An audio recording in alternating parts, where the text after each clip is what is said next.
असं म्हणतात विवाह वेदीवर चढण्यापूर्वी एक पुरुष आणि एक स्त्री यांच्या शारीरिक अनुरूपते इतकेच किंबहुना जास्ती त्यांची मन जुळणं हे आवश्यक आहे.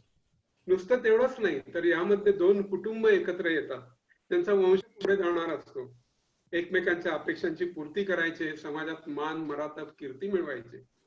आणि म्हणूनच पारंपरिक पद्धतीमध्ये वधूवरांचे 36 पैकी किती गुण जमतात हे पाहण्याची पद्धत आहे. तर त्या गुणमेलना संदर्भात पारंपरिक अष्टक वर्ग आणि प्रामुख्याने कृष्णमूर्ती या तिन्ही पद्धतींचा मी थोडक्यात आढावा घ्यायचा प्रयत्न करतोय. सर्वप्रथम पारंपरिक वधूवरांची जन्म नक्षत्रे, राशी, ग्रह इत्यादी नुसार गुणमेलनामध्ये 8 प्रकारे परस्पर विचार केला जातो. त्याला 8 कुटे असं म्हणतात. याच्यामध्ये वर्ण, वश्य, तारा, योनी, ग्रह मैत्री, गण, राशीकूट आणि शेवटला नाडी असे गुण आहेत. आणि यांना चढत्या क्रमाने मार्क आहेत 1, 2, 3, 4, 5, 6, 7, 8.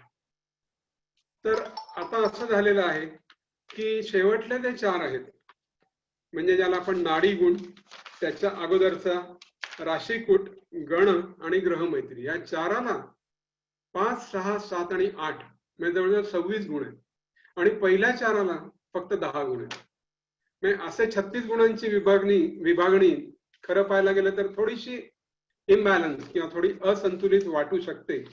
आणि आता असं झालेलं आहे की ह्या ज्या 12 पद्धती आहेत नाडी आणि याच्यामध्ये बऱ्याच जणांना कळत नाही की एकनाड म्हणजे काय, गण म्हणजे काय, राक्षस गण आणि मनुष्य गण.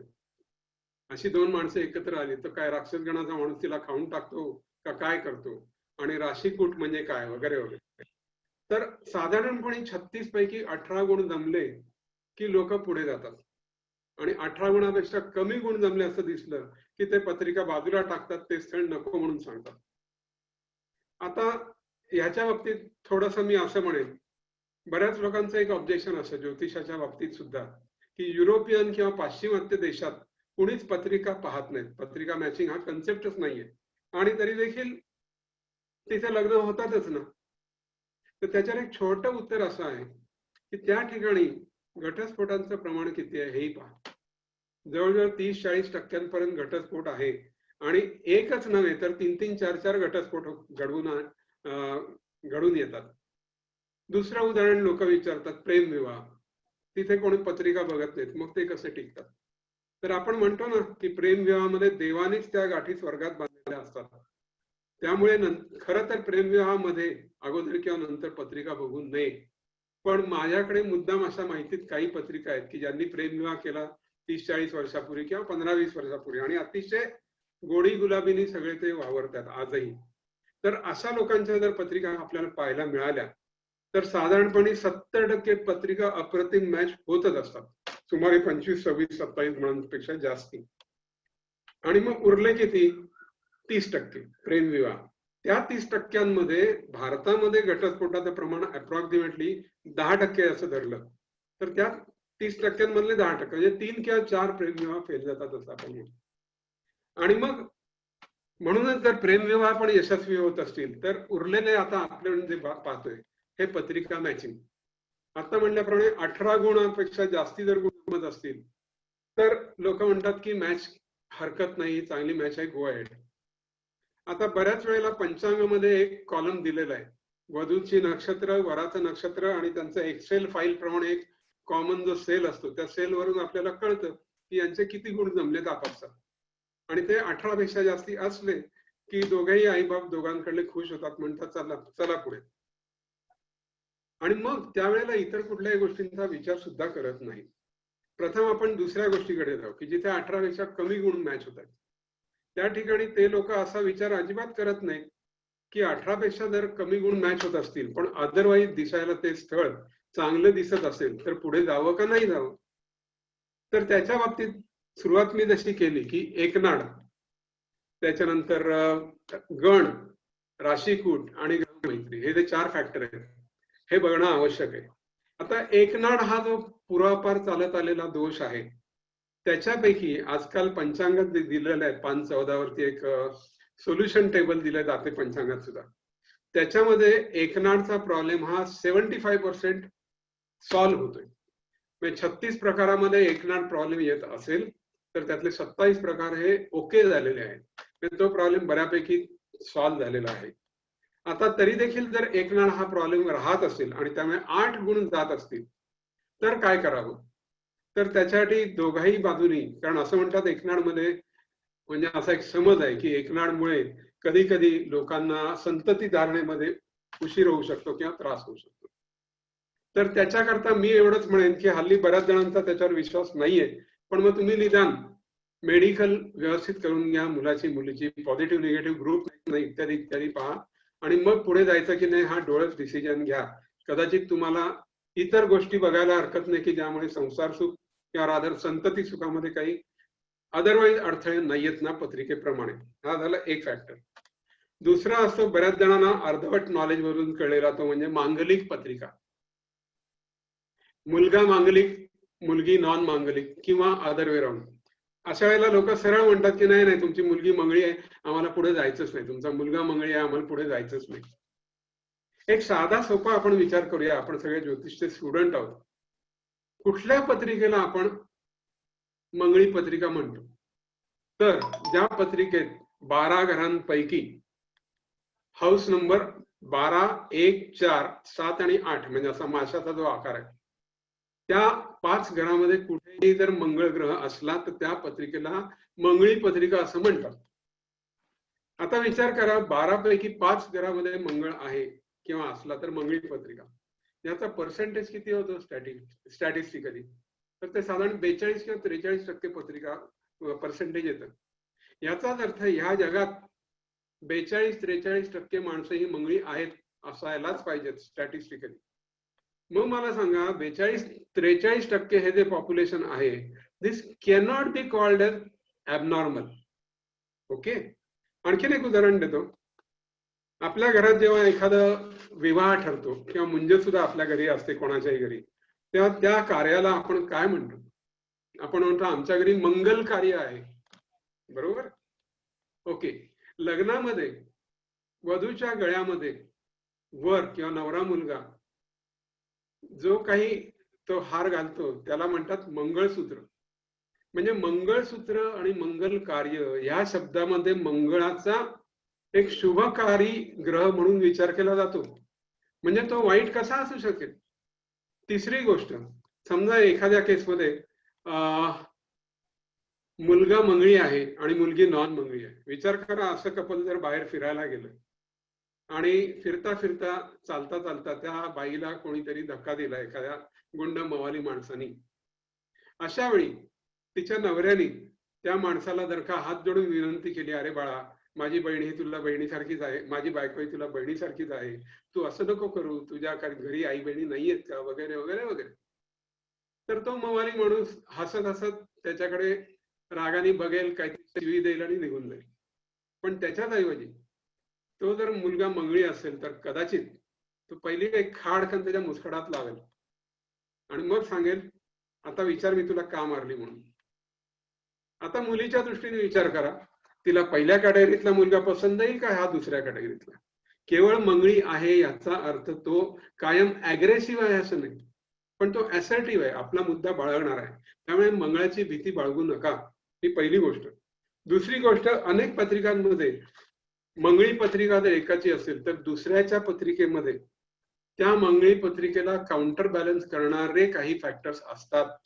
उदाहरणार्थ याच 5 स्थानामध्ये 12, 1, 4, 7 आणि 8 या स्थानामध्ये कुठेही शनी किंवा राहू असले तर त्याला म्हणतात मंगळाला जाब आहे आणि मग ही पत्रिका मॅचिंग होईल, मांगलिक दोष गेला असं म्हणतात. That is one. आणखीन एक गोष्ट आहे, मंगळ त्याची स्वतःची रास आहे मेष, वृश्चिक, आणि तो उच्चीचा आहे मकर राशीत. त्याचप्रमाणे तो सिंह राशीत आपल्या मित्राच्या राशीत कम्फर्टेबल आहे आणि गुरुच्या धनु राशीतही कम्फर्टेबल आहे. त्यामुळे ही जी 5 घरं आहेत 12, 1, 4, 7 आणि 8 ह्या ठिकाणी रिस्पेक्टिव्हली 9, 1, 4, 10 आणि 5 ह्या राशींमधला जर मंगळ असेल तर त्याचा दोष नाहीसा झाला असं मानलं जातं. सो एवढे सगळे फॅक्टर आहेत. मांगलिक is not exception, it is a common thing. मांगलिक माणसं वाईट असतात असं नाही, ते काही राक्षस गणाचे असतात की राक्षसी असतात असं नाही. त्यामुळे मांगलिक आणि नॉन मांगलिक याच्यातून तुम्ही डायरेक्टली फुली मारू नका. माझ्याकडे येणाऱ्या माझ्या क्लायंटला मी नेहमी तेच सांगतो की तुम्ही ज्या कुठल्या मंडळात नाव नोंदवलं असेल त्याच्यातून तुम्ही स्थळ निवडताना अमुक एक स्थळ मांगलिक आहे म्हणून बघितलंच नाही असं करू नका. तुम्हाला जर ते अदरवाईज बरोबर वाटलं तर तुम्ही ते पुढे जा. पुढे आपण जाऊ राशीकूट, म्हणजे राशींमधली मैत्री, भाकूट वगैरे म्हणतात ते. तर इथे साधारणपणे काय होतंय, पारंपरिक पद्धतीमध्ये चंद्र राशीचाच विचार केला जातो. म्हणजे दोघांचे चंद्र राशी जर आपापसामध्ये त्यांचे स्वामी हे वैरी असतील किंवा शत्रू असतील तर त्याला ते 7 पैकी 0 मार्क वगैरे मिळालेले असतात अमुक तमुक. तर याच्या बाबतीत माझं थोडस असं म्हणणं आहे, आणि सध्या बरेच ज्योतिषी आपल्याला ऍडवाइस करतात की फक्त चंद्र राशीचे स्वामींचा विचार करण्यापेक्षा प्रत्येकाच्या पत्रिकेतली रवी रास, म्हणजे दोघांच्याही पत्रिकेतला रवी कुठल्या राशीत आहे, ते स्वामी कुठे आहेत, कोण आहे, आणि सिमिलरली त्यांची लग्न रास आणि लग्न राशीचे स्वामी कोण आहे. म्हणजे असं 3 प्रकारे आपल्याला विचार करायला हवा. आणि मग या 3 पैकी निदान 2 ठिकाणी जर ते स्वामी आपापसात मित्र सापडले किंवा ते एकच असतील तर माझ्या मते पुढे जायला खरं तर काय हरकत नाही. राशीकूट, या राशीकूटातले आणखीन 2 प्रकार आहेत. एक म्हणजे षडाष्टक. षडाष्टक हा शब्द ऐकला की लोक त्या पत्रिका फेकून देतात. आता या षडाष्टक मध्ये पुन्हा 2 प्रकार आहेत, एक प्रीती षडाष्टक आणि एक मृत्यू षडाष्टक. मृत्यू षडाष्टक याचा अर्थ असा की 2 ज्या पत्रिका आहेत वराची किंवा वधूची त्यापैकी कुठलीही एक पत्रिका की ज्याच्यात समराशी आहे, समराशी म्हणजे 2, 4, 6, 8, 10, 12 वाली वृषभ, कर्क वगैरे वगैरे, त्या राशीपासून जर दुसऱ्याची रास 8वी असेल तर ते मृत्यू षडाष्टक, आणि जर 6वी असेल तर ते प्रीती षडाष्टक. एक लक्षात घ्या, जेव्हा षडाष्टक म्हणतो त्यावेळेला ऑलवेज ऑलवेज ऑलवेज एकाची राशी सम असणार आहे आणि एकाची विषम असणार आहे. तुम्ही काही करून बघा. तर सम राशीपासून विषम राशी जर 6वी असेल तर ते प्रीती षडाष्टक विच इज ऍक्सेप्टेबल, आणि मृत्यू षडाष्टक असेल तर नॉट ऍक्सेप्टेबल. हे ऍज फार ऍज चंद्र राशी is concern, again I am reminding it. त्यामुळे अशाही केसमध्ये लग्न रास आणि रवी रास पहा. तिसरा एक फॅक्टर असतो जो लोक कायम बाऊ करतात, तो म्हणजे द्विर्द्वाशक, म्हणजे एका राशीपासून दुसऱ्याची राशी दुसरी आहे, अर्थात पहिल्याची राशी त्याच्या राशीपासून दुसऱ्याच्या राशीपासून 12वी, त्याला म्हणतात 2-12चा संबंध. तर या द्विर्द्वाशक मध्ये सुद्धा पुन्हा एकदा दोघांपैकी ज्याची रास सम आहे ती पहिली आणि दुसऱ्याची रास विषम आहे ती दुसरी, असं असेल. उदाहरणार्थ एकाची रास वृषभ आहे आणि एकाची मिथुन आहे, एकाची कर्क आहे, एकाची सिंह आहे, एकाची वृश्चिक आहे, एकाची धनु आहे. अशा प्रकारे जेव्हा द्विर्द्वाशक असेल तेव्हा ते ऍक्सेप्टेबल आहे. त्याचप्रमाणे उरलेल्या ज्या 6 केसेस आहेत विषम आणि समवाल्या, त्याच्यामध्ये सुद्धा सिंह आणि कन्या, म्हणजे सिंहही विषम आहे कन्याही सम आहे, पण तरी देखील ते एकच एक द्विर्द्वाशक हे शुभ किंवा ऍक्सेप्टेबल समजलेलं आहे. पण होतं काय की या सर्व गोष्टींचा पूर्ण विचार इन डेप्थ न करता खाडकन त्या पत्रिका बाजूला टाकल्या जातात आणि मग हातात आलेली चांगली चांगली स्थळं नाहीशी होतात किंवा आपल्याला ते मागणं पश्चाताप करायची वेळ येते. याच्याखेरीज गण, राक्षस गण, मनुष्य गण, देवगण, खरं सांगायचं तर हे काही माणसं कोणी राक्षसी नसतात किंवा कोणी देवत्वालाही पोचलेली नसतात, पण प्रोबॅबली त्यांच्या अंगातल्या टेंडन्सी, कोणी म्हणतो ना आपण सत्वगुणी, रजोगुणी, तामसगुणी, तसं काहीच त्याच्यात असावं असा माझा समज आहे. पण सध्याच्या जमान्यात खरं सांगतो अगदी साधा सरळ नाकापुढे चालणारा माणूस, त्याचं आजकालच्या कलियुगात काहीही चालत नाही. सगळेजण त्याचा गैरफायदा घेतात. त्यामुळे इथे ठकास महाठक, मनुष्यगणी तरी माणूस पाहिजे किंवा राक्षसगणी पाहिजे. तू 1 मारलीस तर मी 4 मारेन. त्यामुळे मी म्हणतो या गण या प्रकाराला इतकं ओव्हर वेटेज द्यायची आवश्यकता आहे का? तर अशा प्रकारे आपण या पहिल्यांदा 1 ते 8 गुणवाल्या 36 गुणांचा थोडीशी विस्तृत चर्चा केली. त्याच्या आधीचे ते आहे वर्ण, वश, तारा, हे मी जास्ती बोलत नाही कारण त्यांना फार कमी मार्क आहेत. तसे 4 जणांना मिळून 10 मार्क आहेत. आता अशा प्रकारची समजा पत्रिका मॅचिंग मिळाली तर आपण काय सांगणार की स्टॅटिस्टिकल 25 गुण जमतात, जा पुढे. तर प्रॉपर जो ज्योतिषी असेल तो एवढ्यावरती थांबणार नाही. त्याला निदान आणखीन 3-4 प्रकार पाहावे लागतात किंवा पाहायला हवेत. एक म्हणजे दोघांच्याही पत्रिकेमध्ये आयुर्मान कसं आहे त्यांचं, एक. दुसरी गोष्ट म्हणजे त्यांना संतती सुख कसं आहे, 2. तिसरी गोष्ट म्हणजे संसार सुख कसं आहे. चौथी गोष्ट म्हणजे त्यांना धनसुख, धनसंपत्ती ही कशी आहे. ह्या सगळ्या गोष्टींचा विचार ही त्यांची पत्रिका प्रॉपरली अनालाइज केल्यानंतरच आपण त्या एखाद्या कन्क्लुजनला येऊ शकतो. याच्याखेरीज पर्टिक्युलरली लग्नस्थान आणि सप्तम स्थान की जी विवाहात अतिशय महत्वाची आहे, ही पापकर्तरीमध्ये नाहीत ना. म्हणजे शनी, मंगळ, राहू अशा ग्रहांच्या मध्ये ती अडकलेली नाहीयेत ना. याचाही विचार त्या ज्योतिषांनी करायला हवा किंवा ते करतात, ते प्रॉपर मॅचिंग करतात. आणि ह्या सगळ्यानंतर एवढे सुद्धा मॅच केल्यानंतर सगळे विवाह टिकतीलच असं नाही. त्याचं कारण एक आहे की ज्यावेळेला आपण म्हणतो 36 पैकी 26 किंवा 28 गुण जमले, व्हेरी गुड, त्यांचं बऱ्याचशा गोष्टीत आपापसात जमणार आहे. पण उरलेले जे 10 गुण आहेत ते कुठे जमत नाहीयेत, कुठल्या बाबतीत जमत नाहीयेत. म्हणजे एखादी स्त्री कौटुंबिक बाबतीत फॅमिली रिलेटेड असेल, पण तिचा नवरा हा वर्कहॉलिक, वर्क ओरिएंटेड आणि मटेरियलिस्टिक असेल, पैसा मिळवणं हेच त्याचं अँबिशन असेल, वेळेला ह्या बाईला घरातलं सुख, मी घरकाम करते वाली असेल, तर केव्हा ना केव्हा त्यांचे वादविवाद होण्याची शक्यता आहे. पण हे जर तुम्ही त्यांना लग्नाच्या आधीच सांगितलं की बाई ग, तुझा नवरा ऑफिसची वेळ 5 असली तरी घरी यायला रोज त्याला 7 वाजणार, रडारड करायची नाही. किंवा त्याला सांगितलं की घरी आल्या रात्री 10 वाजता चक्कर मारायला जाऊ म्हणला आणि ती म्हणली नाही हो, अजून सासूबाईंना औषध करून द्यायचंय, तर हे असंच राहणार आहे, याच्यात बदल होणार नाही. So better you adjust. आणि हे ऍडजस्टमेंट हे आमचे जसे विजय जकातदार सर सांगतात, हे प्री मॅरेज काउन्सिलिंग करायची गरज आहे. आणि ज्योतिषी हा नुसता ऍस्ट्रॉलॉजर नाहीये, he has to do astro counselling. Astro counselling त्यांनी करायला पाहिजे. सो जिथे जिथे पत्रिका येतील आणि असे काही ठराविक, किंवा आता योनीमध्ये आपण म्हणतो कोणाची व्याघ्र योनी आहे आणि त्याला बरोबर गो योनीचा दुसरा माणूस मिळाला, कोणाची मार्जार योनी आहे, कोणाची वानर योनी आहे, आपापसात न जमणारे असतील, तर त्यांना ती कल्पना द्यायला लागते की या माणसाच्या स्वभावामध्ये किंवा बिहेवियर मध्ये असे काही काही ड्रॉबॅक्स किंवा प्लस मायनस पॉइंट असू शकतील, where you have to balance out एकमेकाला. नवरा बायको हे दोघेही कधीच 100% एकमेकांना मॅच होणार नाही. You have to be complementary to each other. आपण काय म्हणतो की कुठल्याही माणसाला 100 पैकी 100 गुण मिळत नाहीत, पण 60% गुण मिळवणाऱ्या माणसाला आपण म्हणतो he is a first class career man. मग तुमच्या या विवाहाच्या वेळेला मॅचिंग मध्ये 36 पैकी साधारणपणे 21-22 गुण जमले की झालं ना फर्स्ट क्लास. मग उरलेले ते 40% आहेत किंवा 7-8-10 गुण आहेत, ते कुठे कमी जास्ती आहेत हे समजून घ्या, तरच आपल्याला ते जास्ती पुढे जाता येणार आहे. हा एक महत्वाचा मुद्दा पारंपरिकच्या संदर्भात मला मांडायचा होता. आता काय होतंय की समजा 18 पेक्षा कमी गुण जमलेले आहेत, तर काय करायचं, हातातलं चांगलं स्थळ घालवायचं का?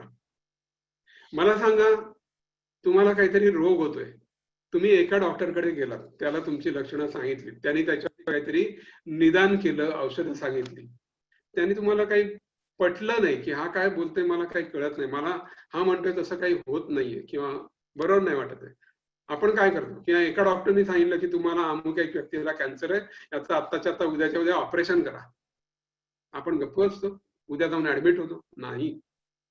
आपण काय करतो, दुसऱ्या डॉक्टरकडे जातो, सेकंड ओपिनियन घेतो. मग तसं या लग्नाच्या पत्रिकांच्या बाबतीत सुद्धा का करू नये?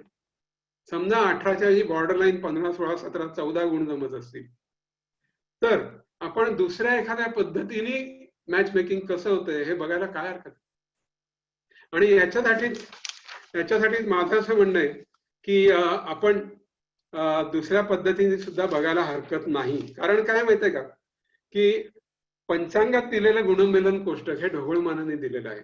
पत्रिकेचा डिटेल्ड अनालिसिस करायला हवा. आणि ते करताना जर असं वाटलं की आपल्याला सांगून आलेल्या स्थळाच्या पत्रिकेमध्ये खूप चांगले पॉइंट्स आहेत, पंचमहापुरुष योगांपैकी 2-2 योग पत्रिकेत आहेत, सो ती खूप पॉवरफुल आहे, टॉप 15% मधली पत्रिका आहे, असं स्थळ हातातून घालवू द्यायचं का नाही हा विचार करायला पाहिजे. अर्थात ती पत्रिका संतती सुख संसार सुखासाठी कशी आहे हे बघायला पाहिजे. तर मग अशा वेळेला काय करावं? मग अशा वेळेला आपण कृष्णमूर्ती पद्धतीकडे वळायला हरकत नाही. ज्या माणसाचा कृष्णमूर्तीचा अभ्यास आहे त्याला तुम्ही जाऊन विचारा की ह्या बाबतीत काय आहे. आता त्याचाही मी तुम्हाला थोडक्यात सांगतो. कृष्णमूर्ती पद्धतीत प्रत्येक स्थान, त्या स्थानाचा उपनक्षत्र स्वामी हा त्या स्थानाचा कार्येश असतो. त्याचप्रमाणे इतरही काही ग्रह त्या स्थानाचे कार्येश असू शकतात. आणि हे कार्येश काढण्याची एक 4 स्टेप थिअरी आहे, 4 पायऱ्यांची थिअरी आहे. त्या 4 पायऱ्यांवरून आपल्याला बऱ्यापैकी चांगला अंदाज येतो की कुठला ग्रह कुठल्या स्थानाचा कार्येश आहे.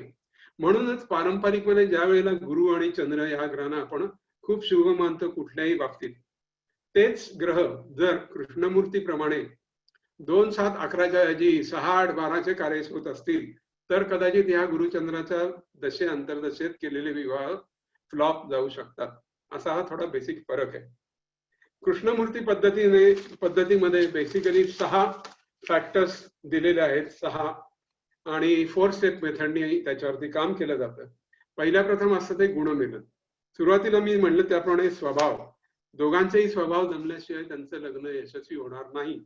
आणि स्वभाव मेलन करण्यासाठी मी अगोदर म्हटल्याप्रमाणे दोघांच्याही पत्रिकेतील रवीची रास त्या राशीचे स्वामी, चंद्राची रास राशी स्वामी आणि लग्न राशी स्वामी या तिन्हीचा विचार करून स्वभाव मेलन हे केलं जातं. त्याच्यासाठी अर्थातच आपल्याला सगळ्यांना जी बेसिक माहिती आहे, कुठल्या राशीची मैत्री होते, कुठल्या ग्रहाची मैत्री होते वगैरे वगैरे. आणि या सगळ्यानंतर एक स्वभाव गुणमेलन कोष्टक असं एक, सॉरी हे उलटी येते पत्रिका, स्वभाव गुणमेलन कोष्टक केलं जातं. याच्यात एका बाजूला वधू, एका बाजूला वर, आणि रवी चंद्र या सगळ्यांचे उपनक्षत्र स्वामींचा विचार करून त्याला 6 पैकी गुण मिळतात. मग ते 2 मिळतील, 4 मिळतील किंवा 6 पैकी 6 मिळतील. दुसरा जो फॅक्टर आहे तो म्हणजे आयुष्यमान. कृष्णमूर्तीमध्ये आयुष्यमानासाठी लग्न स्थानाचे जे उपनक्षत्र स्वामी आहेत त्या स्थानाचं कार्यक्षत्व त्याच्यावरून काढलं जातं. आणि मग ती व्यक्ती दीर्घायुषी आहे का, मध्यमायू आहे का, अल्पायू आहे हे पाहिलं जातं. आणि हे का पाहावं? आपल्याला प्रायमा फेसी जर कळलं की एखादा व्यक्ती, दोघांपैकी एक व्यक्ती अल्पायू आहे आणि एक दीर्घायू आहे, अदरवाईज त्यांचे 36 गुण मॅच होऊन काय उपयोग आहे का? जर लग्नानंतर 5-10 वर्षात दोघांपैकी एका व्यक्तीचा मृत्यू होणार असेल तर काय उपयोग आहे असं लग्न करून? त्याला 36 गुण जमून ते यशस्वी झालं असं आपण म्हणणार आहोत का? नाही. तर मग त्याच्यासाठी आपण दोघांचंही आयुर्मान, दोघेही अल्पायू असतील ओके, दोघेही मध्यायू असतील ओके, दोघेही दीर्घायू असतील ओके, निदान एक मध्यायू एक दीर्घायू असेल तरी ओके, पण एक अल्पायू एक दीर्घायू असं होऊ नये असं मला वाटतं. तर त्या दृष्टीने आयुष्यमान गुणकोष्टक हे बघितलं जावं. त्याच्यानंतरचं जे आहे ते म्हणजे आरोग्य. वयाच्या 20, 25, 30, 35 पर्यंत सगळ्यांचंच आरोग्य बाय ओव्हरऑल चांगलं असतं, आपल्याला माहिती आहे. खरा प्रॉब्लेम सुरू होतो तो 35 नंतर, आणि तो केव्हा सुरू होणार आहे आणि काय प्रकारचा असणार आहे याचा जर आपल्याला अगोदरच वेध घेता आला तर का नाही याचा. आरोग्यासाठी प्रामुख्याने आपण षष्ठ स्थान बघतो, त्याच वेळेला लग्नस्थानही बघतो, आणि मग त्या स्थानाचे कार्येश कशा प्रकारचे, कुठल्या स्थानांचे कार्येश आहेत. 1, 5, 11चे कार्येश असतील तर चांगलं, 6, 7, 8, 12चे असतील तर जरा वाईट, असा सगळा विचार करून वधू आणि वर दोघांचंही आरोग्य कसं आहे ते पहा. मी असं म्हणत नाही की दोघेही ठणठणीत पाहिजे, दोघांनाही मध्यम स्वरूपाचे आजार होणार असतील तरी that is a good match. मग दोघांनाही कल्पना असेल की अरे काही ना काही त्रास होऊ शकतो, एकमेकांची काळजी घ्यायची. पण एक जण अगदी फिट ऍथलेट तब्येत आणि दुसऱ्या व्यक्तीची तब्येत जर का थोडी खराब असेल तर मग तो कायम रडणार की अरे केव्हाही मला काही जायचं म्हणलं की या दुसऱ्या व्यक्तीचं आमच्या पोट दुखतंय, डोकं दुखतंय किंवा फलाना पाय दुखतायत, काही ना काही होत आहे. तर असं मग संसार सुखी होत नाही. त्यामुळे आरोग्य बघणं हे महत्वाचं आहे. त्याच्यानंतर सगळ्यात महत्वाचं म्हणजे धनस्थिती. मित्रांनो, असं म्हणतात की ह्या जगात पैशापेक्षा महत्वाच्या अनेक गोष्टी आहेत, पण खरं सांगू का, त्या सगळ्या गोष्टी मिळवण्यासाठी पैशाचीच खूप जास्ती आवश्यकता आहे. आजकाल उपवर मुलाकडे स्वतःची गाडी, घर, बंगला, गलेलठ्ठ पगार असल्याशिवाय मुलीचे आईबाप आणि मुली ढुंकूनही बघत नाहीत. आणि ज्याच्याकडे ह्या गोष्टी आहेत तो रूपाने फारसा चांगला नसला तरी त्याला चांगली सौंदर्यवती मिळून जाते. बघा तुम्ही 10 मधल्या 8 केसेस अशा मुली अशा मुलांना हो म्हणत असतात. एनिवे, सो ही धनस्थिती आपल्याला बघायला लागते. धनस्थिती दाखवणारी जी स्थान आहे 2, 6, 10 यांचा विचार करा. त्यांचे कार्यक्षत्व आणि पर्टिक्युलरली वयाच्या 25 नंतर करिअरचा भाग आपण 50, 55, 60 पर्यंत धरला तर ह्याच्यातल्या ज्या महादशा आहेत ते महादशा स्वामी त्यांच्या कुठल्या स्थानांचे कार्यश आहेत, 6-10ला ते महत्व देत आहेत की नाही किंवा त्याला मदत करतात की नाही हे बघितलं तर जास्ती चांगलं आहे. त्यामुळे धनस्थिती हा पुढला फॅक्टर आहे. त्याच्यानंतर मी म्हणल्याप्रमाणे संतती, दोघांच्याही पत्रिकेमध्ये संतती योग कसा आहे त्याच्यासाठी अर्थातच 2 हे कुटुंब स्थान, 5 हे संतती स्थान आणि 11 हे इच्छापूर्ती स्थान, या 3 स्थानांचा विचार करून संतती योग आहे की नाही, केव्हा आहे, उशिरानी आहे, संतती साध्या सोप्या मार्गाने होणार आहे का मेडिकल हेल्प घ्यायला लागणार आहे, अबॉर्शन्स होणार आहेत किंवा कसं, या सगळ्याचा आपल्याला विचार करता येईल. आणि मग वधू आणि वर या दोघांचंही कॉमन कोष्टक मांडल्यानंतर आपल्याला त्याच्यावरती विचार करता येईल. दॅट इज संतती. त्याच्यानंतर अर्थातच महत्वाचं जे आहे ते विवाह योग्य काळ गुण कोष्टक. विवाह योग आहे, दोघांनाही विवाह योग आहे, पण एकाला विवाह योग आहे तो 36व्या वर्षी आहे आणि एकाला 28व्या वर्षी, मुलीला 28व्या वर्षी पण मुलाला उशीर आहे 36व्या वर्षी किंवा व्हायस वर्षा. तर मग असं दिसून येईल की मुलगी म्हणेल की नाही मला स्वतःला अजून माझंच करिअर करायचंय, माझी अजून थांबायची तयारी आहे, मला एवढ्यात लग्नच करायचं. आणि मग त्या ठिकाणी विवाह योग्य काळ त्याचाही आपल्याला अंदाज घेता येतो. 2, 7, 11 यावेळेला 7 नंबर आपल्याला बघायचंय. 7व्या स्थानाचे जे उपनक्षत्र स्वामी आहेत आणि ज्या ग्रहांची महादशा आहेत ते ग्रह म्हणजे महादशा, अंतर्दशा, विदशा त्या सगळ्या ग्रहांची साखळी मिळून आणि 7व्याचा उपनक्षत्र स्वामी मिळून आपल्याला हे उत्तर काढता येतं की ह्या व्यक्तीचं लग्न साधारणपणे केव्हा होऊ शकेल. तिथे डिस्टन्स असे 3 to 6 months अंदाज बांधता येऊ शकतो, काही प्रॉब्लेम नाही. आता याच्यानंतर काही वेळेस असं होतं की मुलीची किंवा मुलाची एकाची पत्रिका आहे आणि दुसऱ्याची पत्रिका अजिबातच नाहीये किंवा ते सांगतात नाही नाही त्यांनी सांगितलं की त्यांचा विश्वासच नाहीये, काय करायचं ते करा, पण आम्हाला तर पत्रिका बघायची, मग काय करायचं. मग अशा वेळेला अजून एक फॅक्टर असतो आपल्याकडे, रुलिंग प्लॅनेट्स. आपल्याकडे जेव्हा प्रश्न आला त्या दिवशी प्रश्नाच्या वेळी जी आभाळातली ग्रहांची स्थिती आहे त्या स्थितीप्रमाणे जे ग्रह आपल्याला उत्तर देतील पॉझिटिव्ह निगेटिव्ह त्याचाही आपण विचार करू शकतो. That is the last resort आपण म्हणतो तसं ते एक आहे. तर ह्या कृष्णमूर्ती पद्धती या सर्व 6 विभागांना 6 मार्क दिले आणि प्रत्येक हा प्रॅक्टिकल विचार केलेला आहे. त्यामुळे मला असं वाटतं की ज्या ठिकाणी 18 पेक्षा गुण आहेत, कमी आहेत पारंपरिक मध्ये, त्या ठिकाणी तरी जर अदरवाईज स्थळ योग्य वाटत असेल तर हा कृष्णमूर्तीच्या मॅचिंगचा प्रयत्न करून बघायला हरकत नाही. माझ्याकडे साधारण एक पत्रिका अशी आली होती की याच्यात पारंपरिक प्रमाणे अक्षरशः फक्त 8 मार्क जमत होते, पण ज्यावेळेला कृष्णमूर्तीप्रमाणे ह्या अनेक गोष्टी पाहिल्या त्यावेळेला 36 पैकी सुमारे 22 गुण त्यांचे जमायला लागले. त्यामुळे मी त्यांना सांगितलं की 2 पद्धतीतला फरक आहे, पण तुम्ही पुढे जायला हरकत नाही असं मला वाटतं, बघा त्यातून तुम्हाला. ही झाली दुसरी पद्धत. आपल्याकडे वेळ कमी आहे, मी आता तिसऱ्या पद्धतीकडे वळतो जी आपल्या प्रदीप पंडित सरांकडूनच मी शिकलेलो आहे, अष्टक वर्ग. अष्टक वर्ग ही पारंपरिक ज्योतिषशास्त्राची एक शाखा आहे आणि ही अंकगणिती स्वरूपाची आहे, पटकन उत्तर देणारी आहे. ह्यामध्ये पत्रिकेतल्या 12ही स्थानांना सर्वाष्टक वर्गाप्रमाणे गुण दिलेले असतात आणि 28 गुण कुठल्याही स्थानाला इज ऍव्हरेज. 28 पेक्षा जास्ती असेल तर बेटर आणि कमी असतील तर बिलो ऍव्हरेज. सो आपल्याला असं बघायचंय वराची 1 ते 12 स्थानं मांडून घ्या आणि त्याच्यामध्ये कोणाला कसे गुण आहेत 25, 28, 42, 19 जे काय असतील असे 12 स्थानांचे मार्क लिहून घ्या. तिथेच खाली वधूला आडव्या रेघेत पुन्हा त्या कॉलम मध्ये 1 ते 12 स्थानांचे तिचे मार्क लिहा. 25, 32, 21, 29 जे काय असतील ते 12 स्थानांचे मार्क लिहा. आणि मग फॉर्म्युला असा आहे, जर दोघांनाही एका स्थानाला 28 किंवा 28 पेक्षा जास्ती गुण असतील तर त्याला म्हणायचं ए कॅटेगरी. म्हणजे समजा पहिल्या स्थानाला मुलाला 28 आहेत, मुलीला 29 आहेत, तर ती झाली ए कॅटेगरी. समजा दोघांपैकी एकाला 28 पेक्षा जास्ती आहेत, दुसऱ्याला 28 पेक्षा कमी आहेत, तर ती झाली बी कॅटेगरी. समजा मुलाला 26 आहेत, मुलीला 29 आहेत, ती झाली बी कॅटेगरी. आणि एखाद्या घराला दोघांनाही कमी मार्क आहेत, एकाला 25 आहेत, दुसऱ्याला 23 आहेत, तर ती झाली सी कॅटेगरी. अशी 12ही घरांची तुम्ही कॅटेगरी खाली डिसाईड करा. अर्थातच काही ठिकाणी ए असेल, बी असेल, सी असेल, पण तुम्हाला काय बघायचंय की ए कॅटेगरीला ज्या स्थानांना आहे अशी नंबर ऑफ स्थानं ही सी कॅटेगरीपेक्षा जास्ती पाहिजे. म्हणजे असं होऊ शकेल की 12 पैकी 4 स्थानांना ए, 6 स्थानांना बी आणि 2 स्थानांना सी. तर हे मॅचिंग कसं आहे? दिस इज ओके मॅचिंग, कारण 4 ठिकाणी ए आणि 2 ठिकाणी सी आहे. अर्थात याच्यात आणखीन एक फॅक्टर आहे.